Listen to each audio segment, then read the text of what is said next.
My name is Sabrina. I'm an addict. Holy shit. I'm excited. Wow. Man, this is crazy. Really, this is crazy. Who knows what the fuck's about to come out of my mouth? I'm like, I don't know. So I'm just gonna go somewhere. All right, let's go. So I don't remember the first time that I used. Both my parents were addicts. It was a party at my house all the time. I was somewhere between the ages of like 7 and 10, maybe. I don't know. I don't know if it was like I smoked weed for the first time I used, or maybe I drank Evan Williams. I don't know, right? Because chronology just doesn't exist in the fucking lives of using addicts. Or the kids, living with the consequences of another addict's, actions.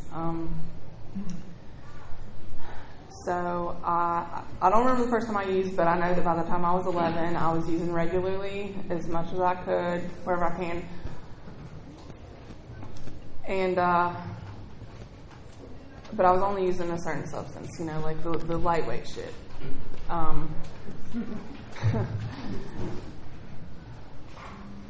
And by the time I was 16, I had moved on to harder shit. I tried everything. I do know I was in like 4th or 5th grade the first time I snorted a Xanax. What the fuck? I was smoking cigarettes before my lungs were even developed. I was like, really? I can't believe I'm here. What the fuck? I don't know how I made it to, 34 years old. Fucking 8.5 years clean. I really can't believe my life. I'm in awe of my life. I knew that life could be different, but I didn't know how to achieve a different life. I didn't really have anybody like showing me or anything. I just, knew that I didn't want to live that way. By the time I was 16, I knew that I didn't want to be a dopehead. I would have conversations. I went to a couple of group homes. Okay, so we'll start there. I'm scattered. I'm all over the place. Keep your hands inside the ride, at all times.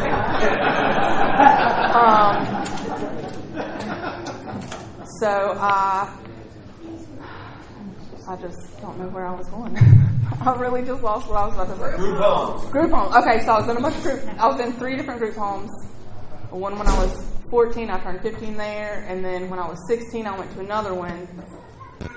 And I tried to get into rehab when I was in that group home, and they told me that I didn't meet state criteria because I wasn't using every day. But I was in a controlled environment. But if I would go home on a home visit, I could not get high. And so I told them that before I took the drug test, that I knew I was going to fail. Like, I can't go home and not get high. If I can get high, I'm going to get high. But I couldn't get into rehab. I didn't meet criteria.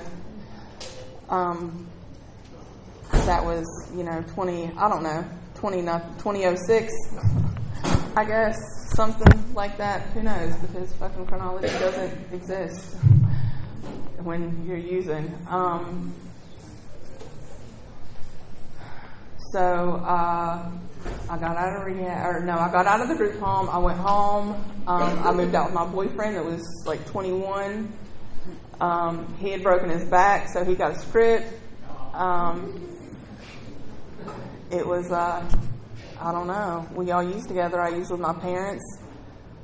The first time I used with my mom, I was about 14, and she would leave me home by myself, and like my friends would stay over, and she sold weed, so I would fucking smoke her whole stash. Leave me the fuck there. I'm going to smoke your whole stash. Or I would pinch every single bag until it was gone.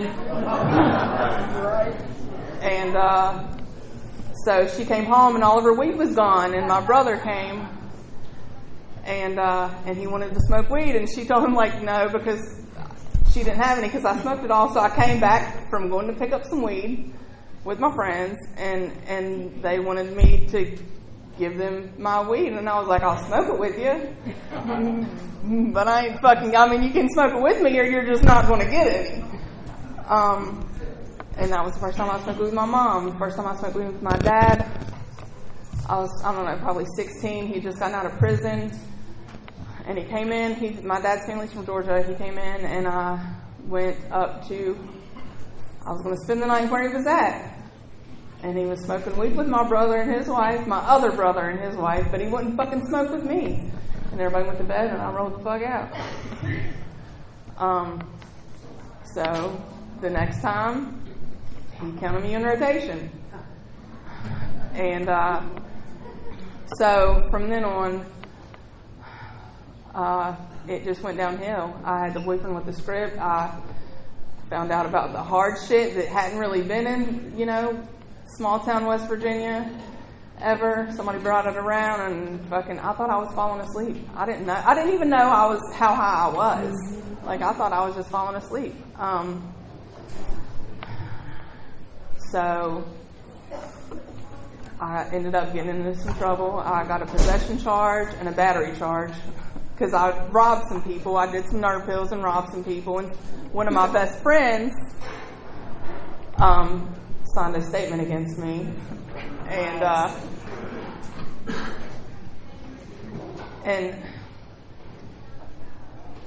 I beat her up because I was dope sick too, and she was just there, She pressed charges, so I got some charges. I ended up, the probation officer came to my house to interview me to see if she's going to refer me for probation, and she was going to, but she was getting ready to leave, and she's walking out the door, and I was like, wait, like, if I have to be dope sick to pass a drug test, or I can just get high, I'm going to get high. So she got me into rehab. I went to a 28-day treatment. No, it wasn't treatment. It was a juvenile psychiatric ward because they don't really have juvenile rehabilitation programs.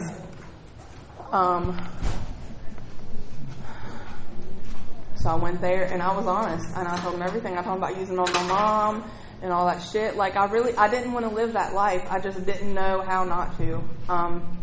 So my mom came to pick me up. We had to have a family therapy session, and the counselor's like kind of confronting my mom. Like, I guess confronting is whatever, it's close enough. Y'all know what I'm saying. And my mom's like lying about it, and I was like, Mom, she knows. And my mom starts crying, and I hated my mom for a long time. I've done a lot of work since I've been in recovery because, like, I didn't think she was a good mom. And now I have a really good relationship with my mom.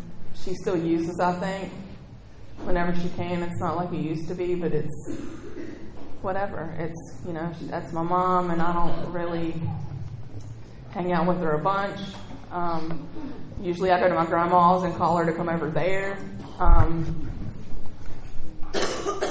So I got out of the treatment. I went home, and I didn't even tell the boyfriend that I was coming home, and he called the house phone when I just happened to stop by there because I knew I couldn't stay. I went to my apartment where my mom and my aunt, I opened the door, and my mom and my Aunt Judy sitting on the couch snorting pills. And I knew I couldn't stay there. But my oldest brother and his wife, they just smoked weed. So that was fine, right? That wasn't my issue.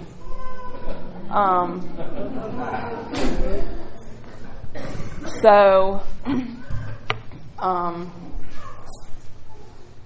I was gone on the probation, right? Because I confessed to the probation officer, and and I talked to her like I knew I couldn't be home and not get high.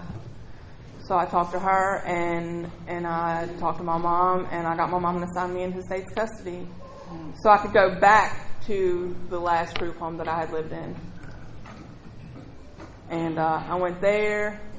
I did good until they let me move out on my own and was giving me a fucking monthly check and shit. I was working. I was supposed to go to school. I don't even think I went to college for a whole week. I had 8 a.m. classes, and my friend lived between the bus stop and the college, so I would just fucking stop at her place and go back to bed.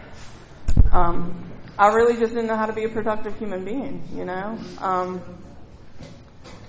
That didn't last long. I ended up getting locked up on juvenile charges. After I was 18, I went to juvenile prison. I did 6 months. And I convinced the probation officer to let me out like a week before my birthday because I needed to party, you know? I got out. When I got out, this guy that I had met in Huntington, that's where I lived at the time, was in my hometown waiting on me with some dope, strung out. He wasn't strung out when I went in, but I'm like, he was just a dealer. And I'm like, if you're going to fucking, you know, if you're going to spend money on it, you should get high too. So when I came out, he was strung out too, and that didn't really last long. Obviously, we've gone to a fight and went back to Huntington, and then I went back to Huntington, and then I ended up pregnant.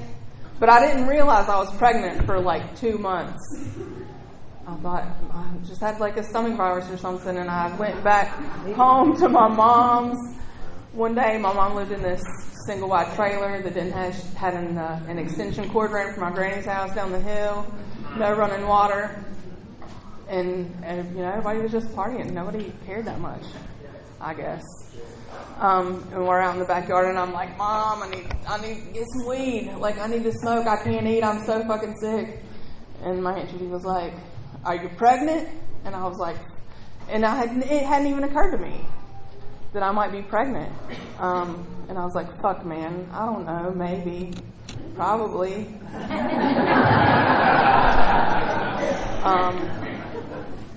But I didn't confirm it immediately, I don't think. I know I used a lot more after that. Even after I took the home pregnancy test, I continued to use. I used the whole time I was pregnant.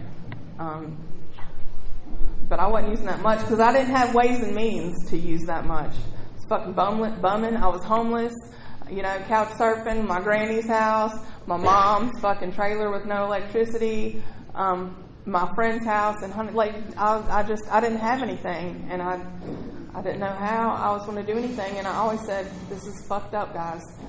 So the 6 months that I had spent locked up, I had just came to the conclusion, if I get pregnant, if I have a kid, I want them to have special needs. I don't want them to be aware of how fucked up the world is. When I was in middle school, I was always so angry. I'm still assertive and whatever, but I was just angry, and I would tell you about yourself, and I was an asshole. My middle school choir teacher told me that I was belligerent, and I never heard anybody say that about anybody except somebody that was drunk. So my kids this is their first year of high school.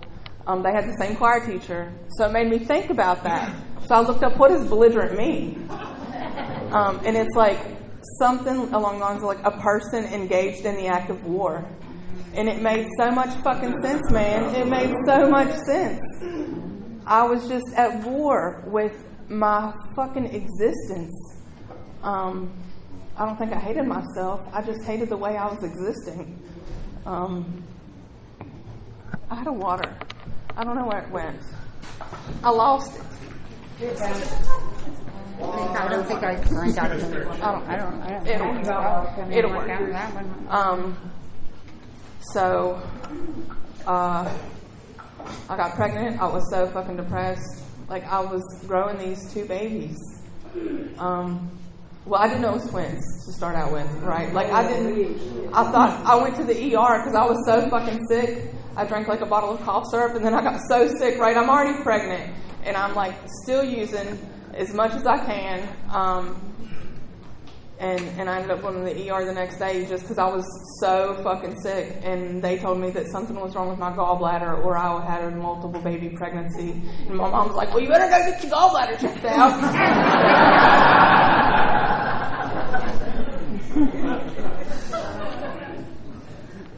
So when I finally went to the OB, I was real fucking pregnant. It was the last little bit that they could do a vaginal ultrasound still.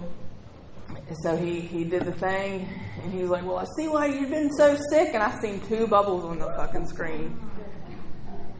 And I sat up and I'm like laughing and I'm screaming like, this is not funny. And he was like, no, it's a very serious matter. And he was like, well, like, you want me to schedule you for a whatever follow up, or do you want to go to a clinic? And I was like, I made my bed, I'm gonna lay in it, I guess. So then I spent the whole time, I was like living at my grandma's, wherever I could, really, wherever I fucking could, because I didn't have anywhere to live. The guy that I got pregnant by, by this time he was strung out. Not that he was really, I hate to talk about people like, not he was much of a fuck before that, but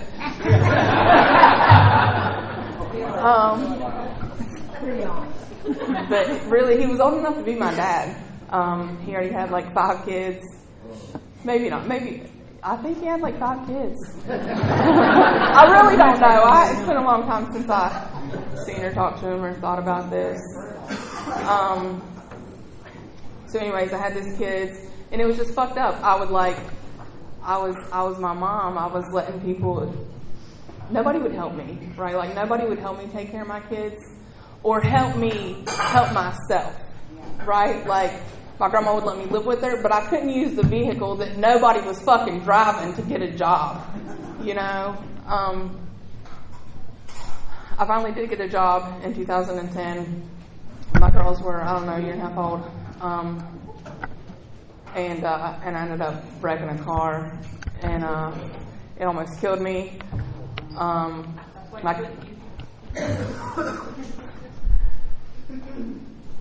I ended up in a coma for 3 weeks and on life support for like a month and a half. And then when I got out, I discovered synthetic shit you could buy at the gas station. I love that shit. It made me forget who I was. I would forget who you were. Like I had arrived. Like that was the point the whole time. It was, I don't know. And then so then I'm all like strung out on synthetic pot, but I would like judge you fucking pillheads. You know, like I'm better than you. I'm not, that's not like 908. Alright, I'm done talking about the mess. Bro, I qualify, alright? I fucking earned my seat here.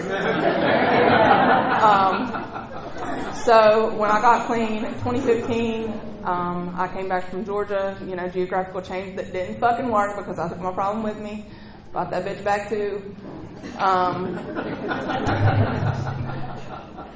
And I ended up getting a CPS case. I was living in a 1-bedroom apartment with my mom and my 2 kids, fighting with my mom, mostly because she wouldn't use her dope with me. And I just didn't know how to live. Got a CPS case, went to treatment. I'm going to skip a bunch of stuff, guys. I remember like the first Christmas I was clean, and I was on the phone with my brother, and I was wrapping presents. Ooh, are you trying to set the mood with me right now?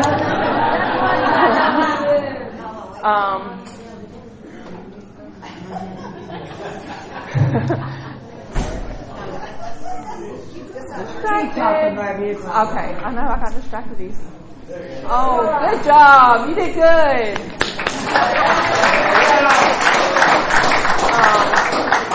So I remember telling my brother, like, I want to be so fucking mad at God if I don't get my kids back. The first sponsor I got, she just, I don't know, she was heading into a relapse. I didn't know, because I really didn't know what the fuck I was doing. I thought I was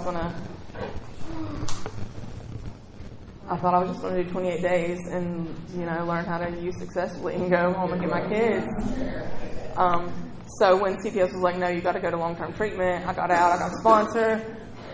I never started working steps with her, but I would call her and I'm like, when, can I work steps? I feel like I've already worked steps 1, 2, and 3. And she laughed at me because, no bitch.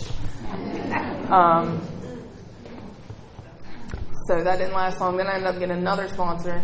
The sponsor I shared with Amy. She was using the whole time.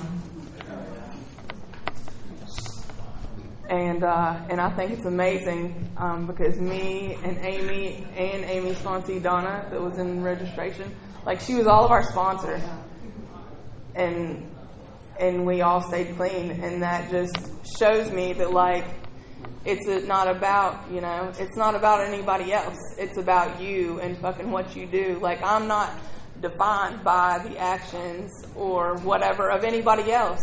Like that shit's on me and what I decide to do with it. So, I ended up relinquishing my rights when I had about 2 months clean after having a conversation with my aunt and uncle. And I was going to co-parent, and it was going to be, fucking butterflies and rainbows. And it wasn't. I ended up staying in Parkersburg. My kids stayed in Greenbrier County. Sometimes they wouldn't get on the phone with me. Sometimes I would go 3 hours home to visit them, and they wouldn't come to the visits. They were in a safe environment, and I had never provided that for them. So I stayed in Parkersburg for 3 years. And then in 2018, I was like, 8th and 9th step, bro. Like, I owe it to myself and to my kids to go home, to be close. And I thought, like, I'm moving 10 minutes away from them. It's going to be the rainbows and butterflies, finally. But it wasn't. So I moved home, and I don't know how many of you guys have experienced sharing the role of motherhood with another woman. But it's something, all right? It's something. And she don't have a program, So I don't know how she has managed to get where we're at now. I know for me, it's been a lot of terrible, awful, excruciating, devastating fucking pain that's made me want to die sometimes.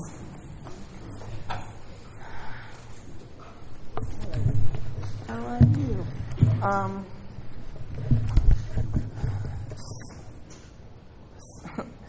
So I lived 10 minutes away from them for 3 or 4 years. I got this job, y'all. I made so much money, like unbelievable money for somebody like me. You know what I mean? I came from shit.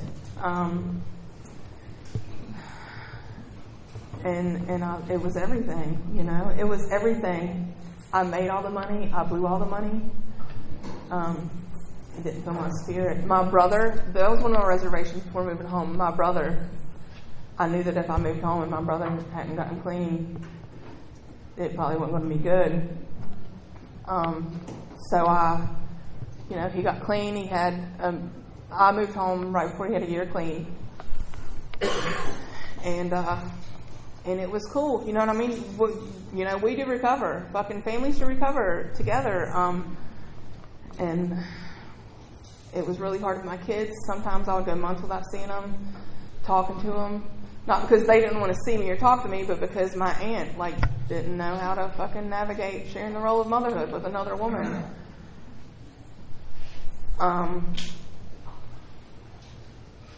And really, life is fucking lifey, man. It's hard. Life is hard. And we're all just people, It's not personal. That shit wasn't personal toward me. And I was telling you about how, I was so belligerent and fucking mean and shit. I've never cussed this lady. I've never raised my voice at her or any of that. I've never showed my ass. And there's been times, there was a period of time where I got the obsession to go blow my brains out in front of her and my uncle, just to show them how much pain they were causing me. So it's been a lot of that. The job I finally realized at last spring convention, I think, or something. I don't know. I was talking to my best dear friend RD. Y'all might have saw us outside cussing each other earlier.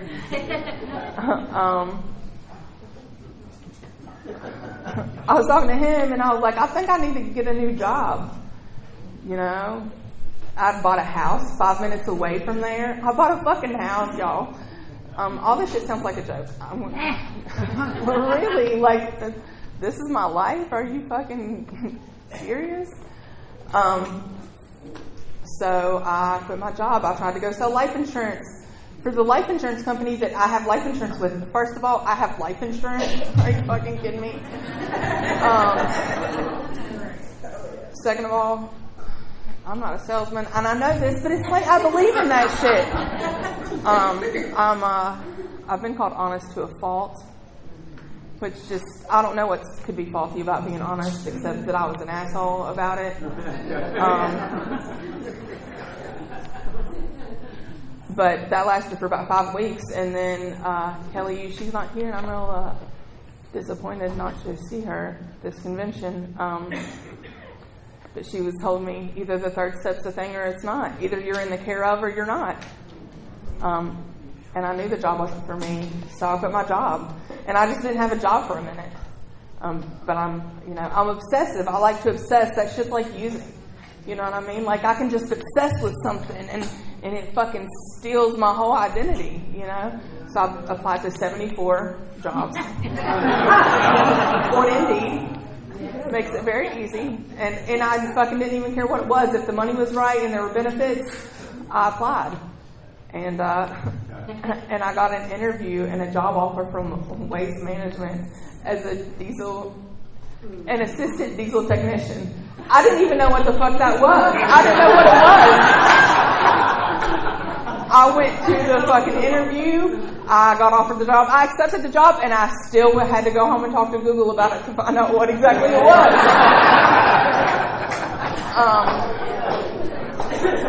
So I did that. The job was in Salem, Virginia, which is like an hour and 20 minutes from my house. And I was like, I'll just commute. You know what I mean? People drive an hour and 20 minutes to work. That shit lasted for like a month, and then I was like, fuck this. So I rented out my house, and I found a room to rent from somebody until I could find my own place. And I worked there for a year. And this is a super important part of my story. I have chronic pain. Like, my neck and shoulder hurt so fucking bad. I went to get 4 massages this week that I can't afford, okay? It doesn't help. It doesn't fix it. There is no magical solution. And one of these days when the pain gets crazy enough, I'm going to do something about it, like consistently do yoga or some shit. But I just fucking, I don't know. Life is lifey. I don't know what else to say about it.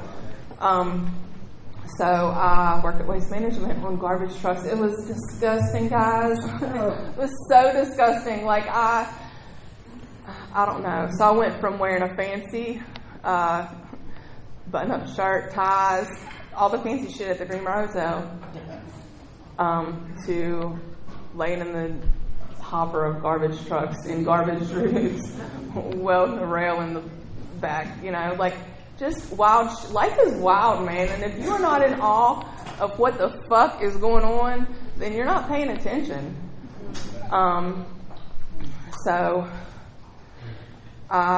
It wasn't fun. There was a super small shop. There was 2 other techs, and I kind of had to defend my existence in that shop. Like, the lead tech was a bully, and he liked me better than the other people. That wouldn't really fucking say anything because he was just an asshole. So I started applying for other jobs. I really don't even know what I applied to. I had an ear infection for about a month, and I had to take a lot of steroids, and I don't know if y'all have ever taken any fucking steroids, but that shit makes me crazy. So I applied to some more. I know that I updated my resume, and I really don't know how these people got my phone number, but I get a call. I'm at work in the cab of a truck, and I get a call. I answered on speakerphone, and it's a temp to hire agency. And the city of Roanoke wants to interview me. So they were super accommodating. They interviewed me the next morning at 7:30 a.m. before I went into my other job. I went in and I told them that I told my current boss that I can't believe he fucking hired me. And I told him that up until the very last day that I worked. And they offered me a job at a higher pay than everybody else gets paid.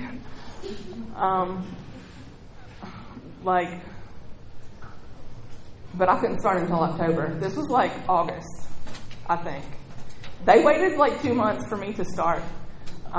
So I've been at the city of Roanoke for 2 weeks now, working on police cars and ambulances and shit. Like, test drive police cruisers up and down the fucking interstate.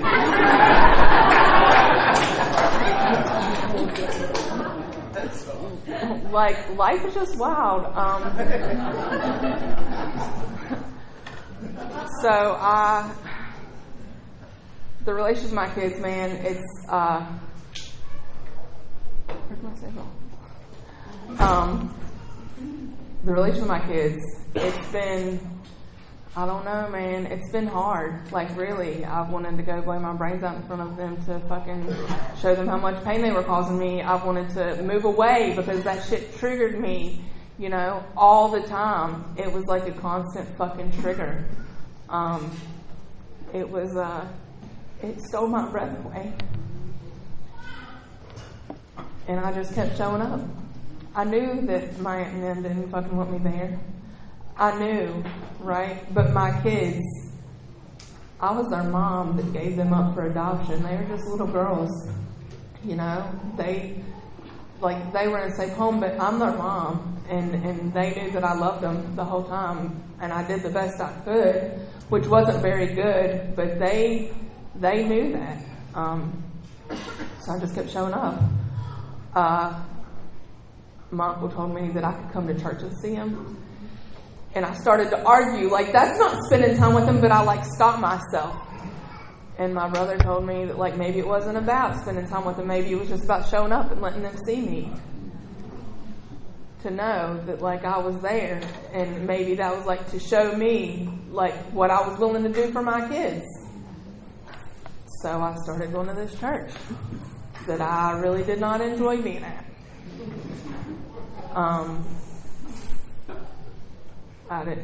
There was no quality time spent there, really, but I got to show up and be seen by my kids and be seen showing up, you know, give them a kiss and make sure that they knew that I loved them, and I did that for 2 years, and I was real grateful when COVID happened. I mean, I could quit. Silver linings, right? So since I've moved, since 2018, I got clean in 2015, my kids have been to my house a total of 3 times. Living 10 to 30 minutes away for the past 5 years. 3 times. They're 14 now. They got cell phones when they were 12. And I'm still blocked on their phones. I have to talk to them through my aunt and my uncle's phones.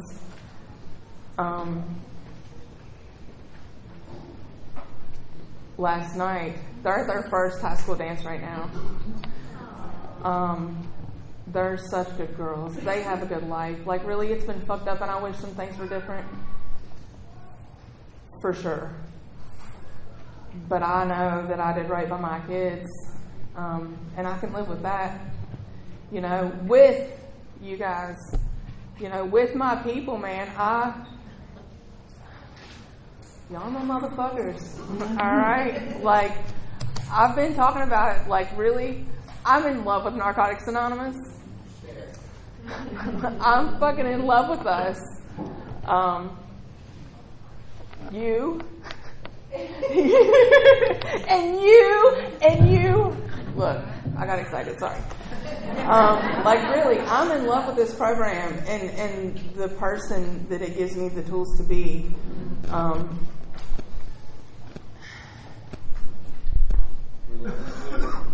Love you.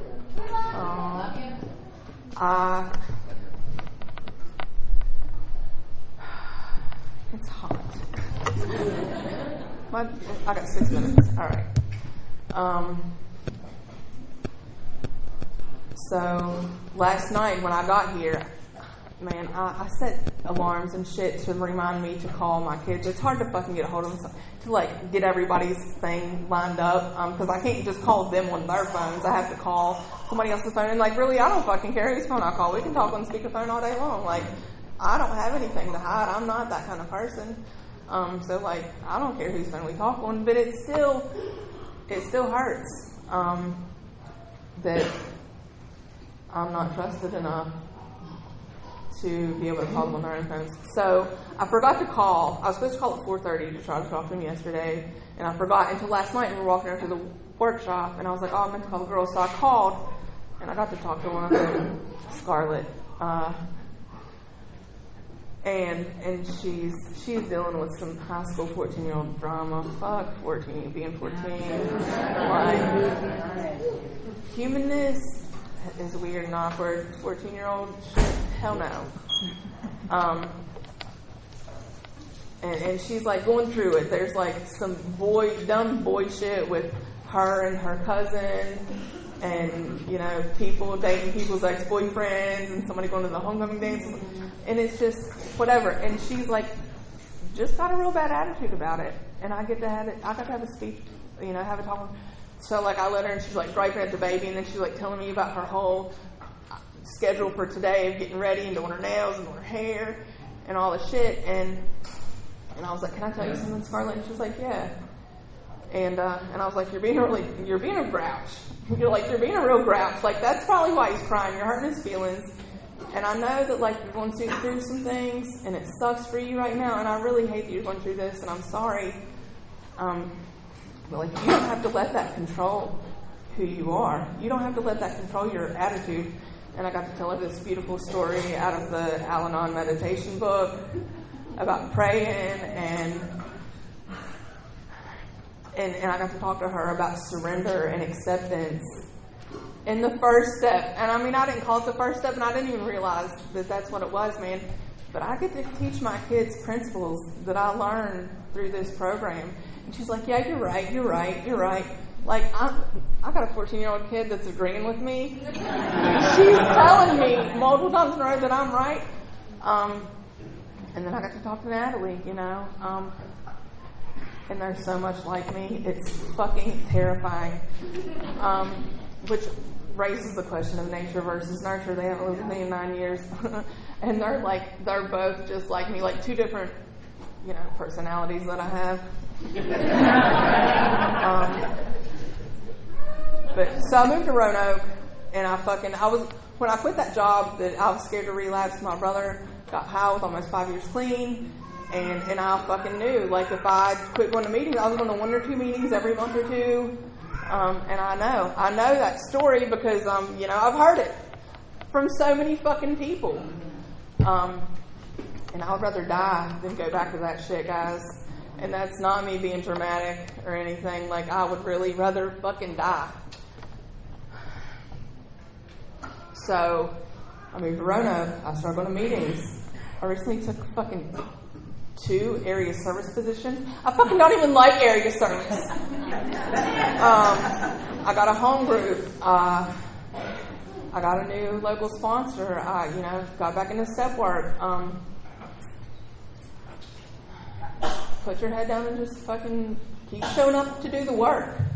Because life ain't free, and we're fucking dying, man.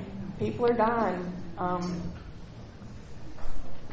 And it's not funny. It's not a joke anymore, man. It's not, like, there's no excuse, bro. You will end up fucking dead. It's awful. I don't even know. And being around here for so long and seeing so many people come and go and die, it kind of desensitizes you a little bit. It's kind of desensitized me. I can't speak for y'all, but I don't know. It's fucked up. But life ain't gotta be like that. And I'm real grateful for Narcotics Anonymous, man. Really. I'm gonna say one more thing. So we've all seen the memes. I'm a meme person, all right? Okay, maybe I want to say 2 more things because memes. So, the meme. The only difference between a good attitude and a bad attitude or a good day and a bad day is your attitude about it, right? Well, what's the difference between a good attitude and a bad attitude? Fucking gratitude. I think it's gratitude. Make some fucking gratitude lists. Even if you're not really grateful, things that you know that you should be grateful for. There's like scientific fucking research and whatever. Really, I don't know about the research and all that shit. But make a goddamn gratitude list! So then the other thing. What's funny? Gratitude is the fucking difference, okay? I'm just saying, I'm real grateful, and I got a pretty good fucking attitude, living in pain, 7 out of 10 days, all the shit with my kids, emotional pain that had me wanting to fucking die. I'm just saying, gratitude has made a big difference in my life.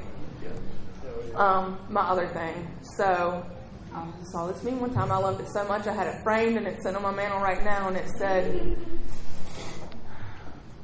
compassion shook its head, unable to understand how a world full of sufferers can be so cold to each other's pain.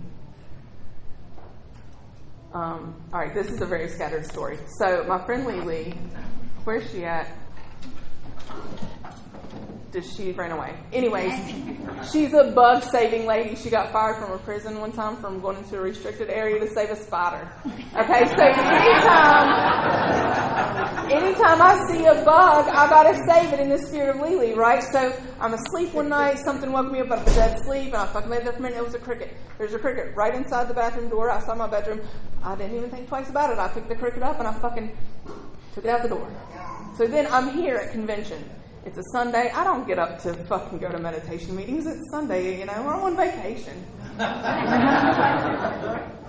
I'm there, and Lily's there, and there's a bug, and she saves the fucking bug. So then we're walking back over to Holt after the meeting, and I'm telling her about the bug, and then I'm talking about the meme, and then I go in, and I take another shower, and I think about another meme that said, I'm going to make my heart open and open and open and open because I think God's in there. And I'm like, because I was like talking to Lily about the meme and telling her how like we're here like just showing each other compassion and loving on each other, how we're all sufferers, man. And then I'm like, we're here sharing God with each other. You know, we're just here sharing God with each other, the God of our understandings. Whatever God is to you, we're here sharing that with each other. And if you can't feel it, keep coming back, man. This shit's powerful and it's beautiful, and I'm so blessed to be a part of this with you guys. That's all I got. Thanks, Michelle.